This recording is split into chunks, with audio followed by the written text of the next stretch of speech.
not talking about basketball. I'm not just talking about the sport. I'm talking about, do you like the NBA? Because you clearly, if you're at this video, you have some interest in the NBA. I put an NBA player in the thumbnail. I put NBA somewhere in the title. You are here because you're either a returning subscriber or a new viewer. And this is not some YouTuber's plea to get you to subscribe, even though you should.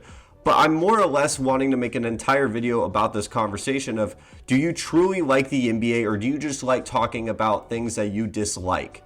This is based off of one tweet that I have mulled over for many, many weeks of trying to understand the perspective of it from a guy named Kevin Durant, one of the greatest basketball players to ever have lived. Some might say the greatest scorer of all time. Now, if you ask me, I think he's the most versatile guy in the world, but I wouldn't call him the best scorer in the NBA history. Now, I want to talk about the tweet. You'll see it on the screen. To keep it short and sweet, he basically just says, NBA fans do not like the NBA, and that's very weird. You might look at that first glance and be like, well, I mean, the NBA is one of the most popular sports in the entire world, let alone America, and you might just think, hey, he's completely and objectively wrong. But being a guy that has been not a part of an NBA community, not a big content creator, I mean, I only have 300 subscribers, maybe.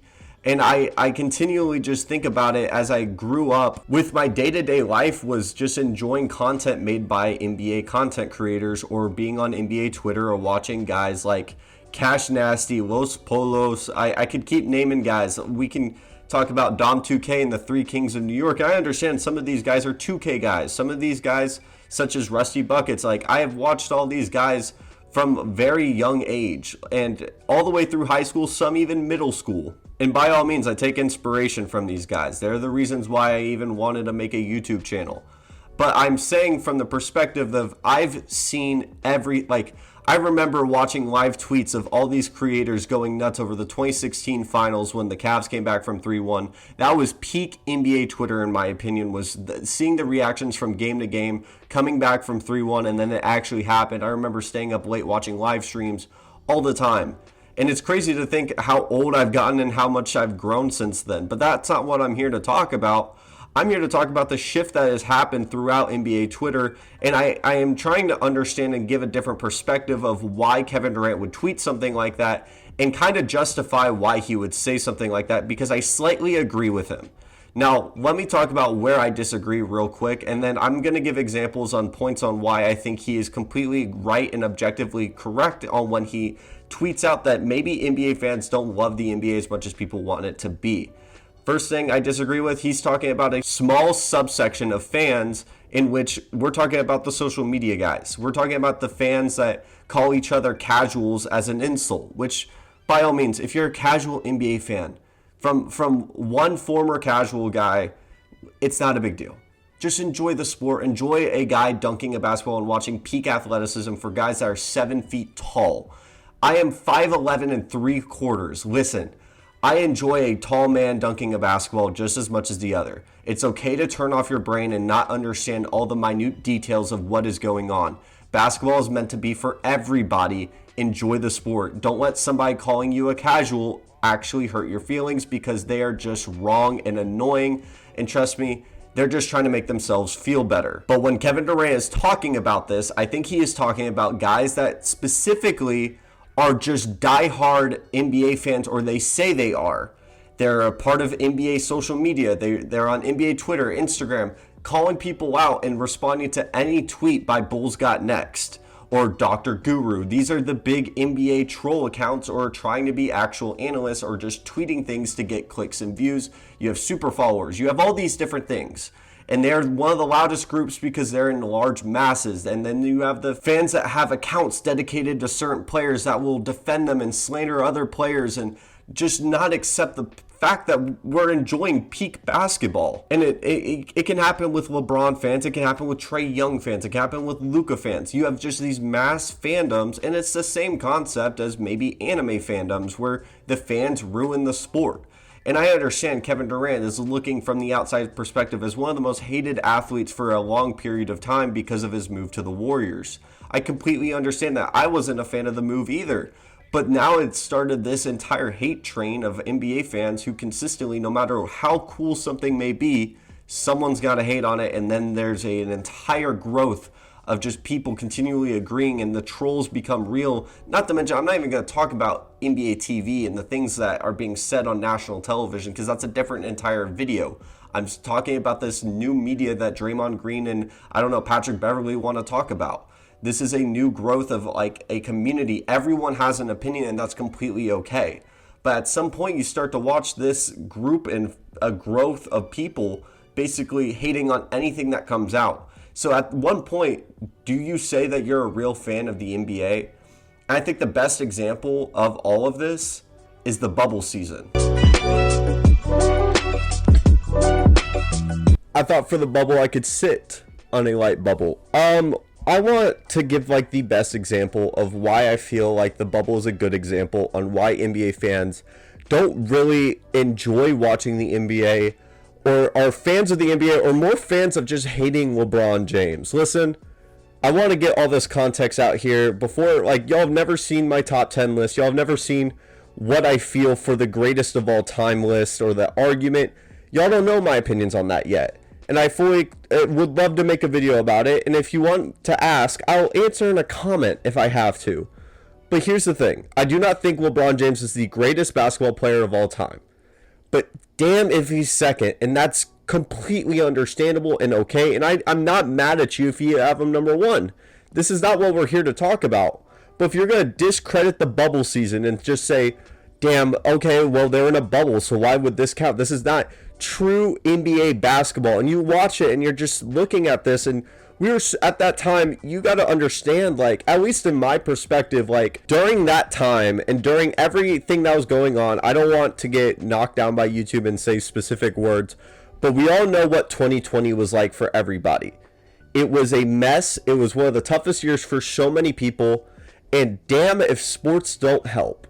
And we didn't even have that for the longest time. And when the bubble was announced and all the tricks and like the hoops they had to jump through, I mean, there could be an argument made. I wouldn't agree with it because I do think that it's much more difficult to win in tough environments and the traditional way. And like sometimes I would even argue the potential that the 94 Rockets had the toughest run, or potentially the 95.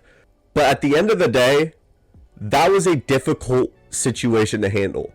Both teams, both the Miami Heat, the Lakers, everybody, I get that you had moments where you had TJ Warren dropping buckets on everybody. And you had Damian Lillard, Jamal Murray. Like, some of the best NBA moments came from that bubble season. And it was cool. Like, why is it such a weird thing for a lot of NBA fans to admit that something was dope? Like, I understand King of the Fourth Quarter. When I look through the lens of, like, why is this person hating on this or calling it Le Mickey? I understand it's funny. Some of the jokes are funny. Some of the trolls can be really funny. But you get people that are dead serious about this on when we want to put asterisks on finals and championships and all these things just because they didn't do it the certain way that they want to. Which you start to think, and when you watch a lot of these fans and how they tweet and react to things, how do you want them to win? Like, I saw one tweet and I saw one video specifically with the national media with a guy like Nick Wright. If you don't know who Nick Wright is, he is a analyst for all kinds of sports, specifically the NBA, and he's known to be a big Luka Doncic fan, Patrick Mahomes guy, LeBron James guy. Like, every TV analyst has their guys that they always root for no matter what. I mean, we know with Skip Bayless, it's hating LeBron James. But specifically with what Nick Wright said with the Phoenix Suns in the Dallas Mavericks playoff series, he had said something that really, that was the moment where I was like, oh, I don't think NBA fans truly enjoy watching the NBA. He had made some sort of reference of, I believe it was before everything went south for Phoenix, obviously, but he had made a reference on how the Phoenix Suns were beating the Luka-led Mavs, in which they were hunting him. And he called it gimmicky. He called it gimmicky to hunt down the worst offender on the court by pick and roll and to win basketball games. That's when you really think of it like that, of we are calling being good at the sport of basketball and being able to win games a certain way. Like, it's not like they were just flopping every 3 times. Now, I understand CP3 does have a history of it, but we are also talking about they are playing the sport of basketball to win basketball games, to win a championship, because that's all that matters to a lot of people, and it does. I mean, like, how else are we playing this sport? But you watch these things and people try to discredit the bubble in which we have entire NBA teams having to live in Disney World, in which they are stuck in their hotel rooms for months on end, not with their families, not doing anything, having to take COVID tests. I mean, what else do you want them to do? On top of this, on top of all the difficulty, people are trying to continually discredit. And I know we are talking about potential like 13-year-old kids discrediting things, but do you really enjoy basketball? Do you really enjoy watching the NBA, or do you really enjoy hating on the NBA? I feel like there's a difference between the two. And you begin to really think, and you're like, wow, okay, so let's think about Kevin Durant and like what his perspective is on this, and why would he want to tweet this? Because when you go through any tweet under Bleacher Report or anything, it's just not slander, because I think these half of these are just not real. Like, let me prefix this, like, this is where I disagree with Kevin Durant's tweet, is because he's talking about a very small subsection of fans, a loud small subsection of fans. Like, don't forget, there's guys that don't use social media. There's guys that are casuals that just enjoy the sport, and they're like, hey, Curry's my favorite player because he does something cool every single game. And there's nothing wrong with that. But he is specifically talking about a small subsection of fans that are the loudest and one of the most disrespectful and just say some really dark things. And you begin to think, maybe is Kevin Durant correct? And if you're at this point of the video, thank you so much for watching. Thank you so much for enjoying my content. If you're new here, please leave a sub. I thought I was going to do a whole video essay on this, but I kind of want to just vent and rant about this specific tweet because it's been on my mind for the past couple weeks, and it's a video I've been wanting to make for a long time. But I genuinely do think there is a group of NBA fans that don't know if they really like the NBA, and I could dive more into this in a whole video essay. It's so tough to make a video essay with the camera that I have. It can only run for so long. It's a much older camera. But thank you so much for watching, and have a wonderful day. Go check out my rest of the content linked into my bio.